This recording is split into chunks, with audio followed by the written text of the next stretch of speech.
So Apple just opened the cage.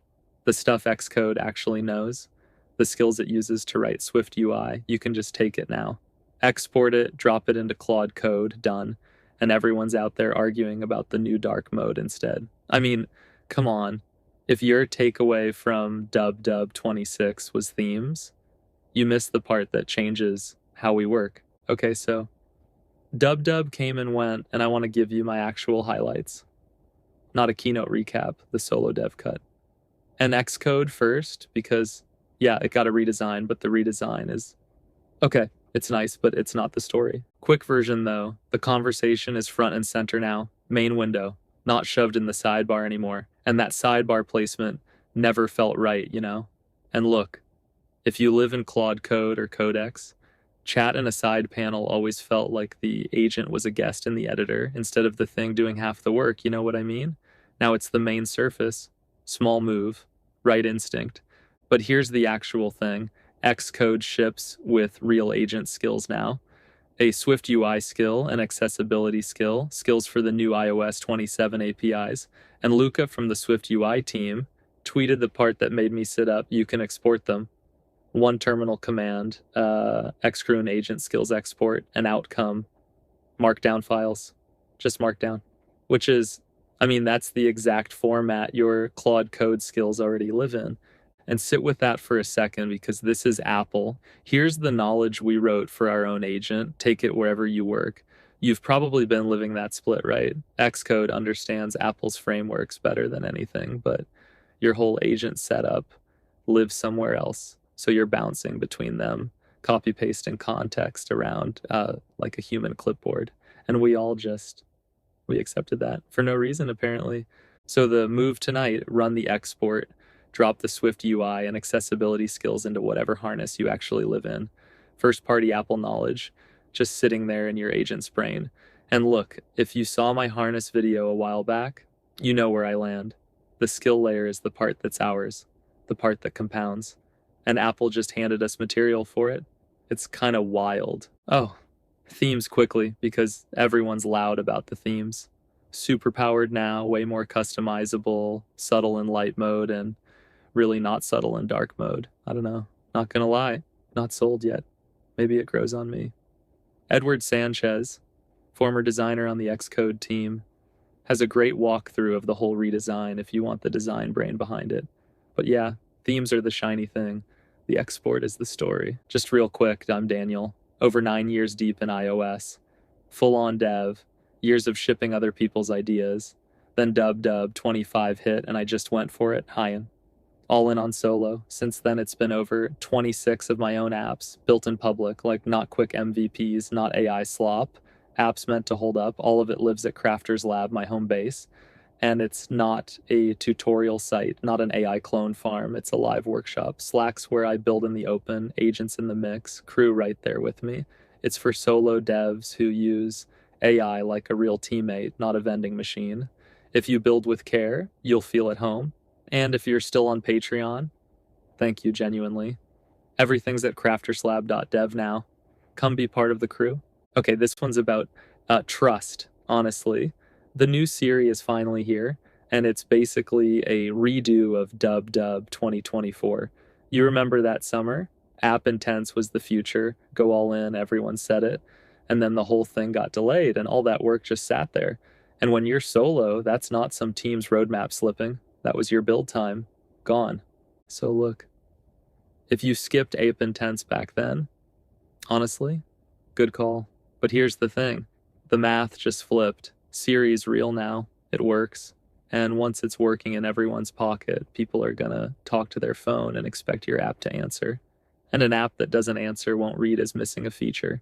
It'll read as broken. You know what I mean? The default is shifting under us, quietly. And here's why this is a highlight for me and not just a Siri checkbox. App Intense makes your app addressable. You describe what your app can do in a way something else can act on, which is, wait, that's the same shape as skills. That's literally what we've been doing with agents all year. Today, the something else is Siri, whether it ends up being agents driving our apps end to end. I genuinely don't know. Part of me says obviously. The other part got burned by obviously last time. Still chewing on that one. Tell me where you've landed, seriously. And the move, though, is very us. Okay, so don't handwrite the boring parts. Point Claude Code at your app, let it map your core actions, and draft the intents. And you do the part that actually needs you. The naming, the parameters, deciding what deserves to be exposed at all.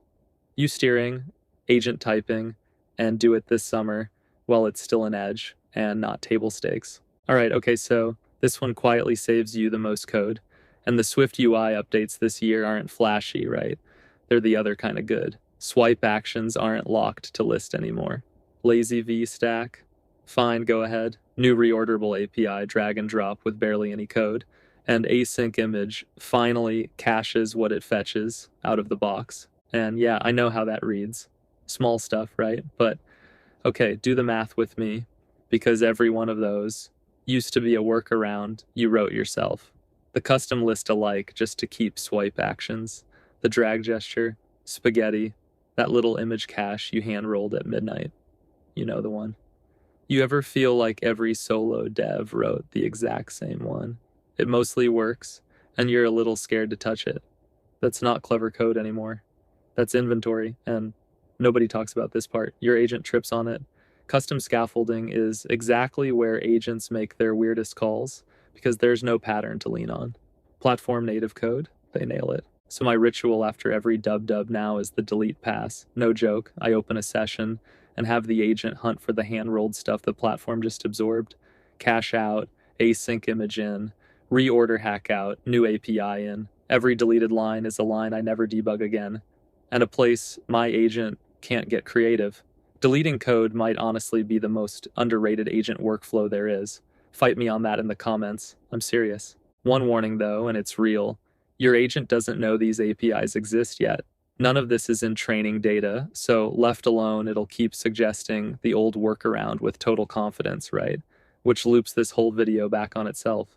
The exported Xcode skills cover the new APIs. Drop them in, and your agent knows before the models catch up. And SF symbols got semantic search. Finally, type sound, get everything sound adjacent, instead of guessing the exact string buried in the symbol name. Solo, you're also your own designer. You know that hunt, sitting there trying to summon the magic word for a speaker icon. Tiny tax, paid constantly, gone. And there's a whole pile of sessions up if you want the nitty-gritty. That part of dub never gets old for me. So, yeah, if you're still here, honestly, you're a legend. And the way this whole dub lands for me, Apple loosened its grip exactly where solo devs needed it. Skills that leave Xcode. Intents that let your app answer whatever's asking.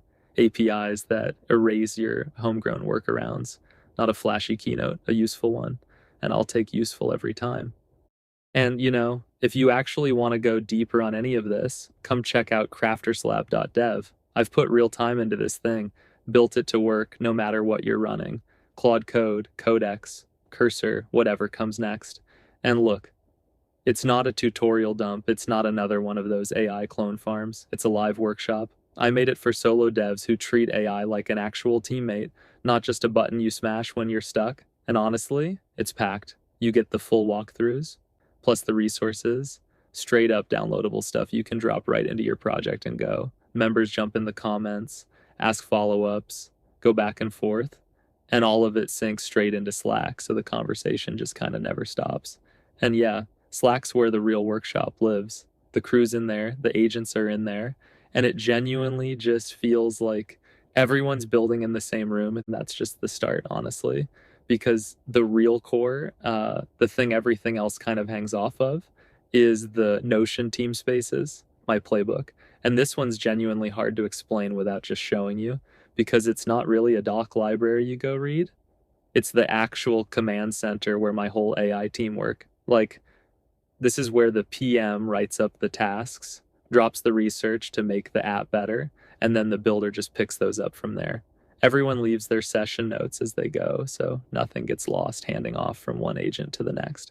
It's the live ops of the whole studio, and Notions is basically the room they all work in. I'm in there every day. The agents are in there every day.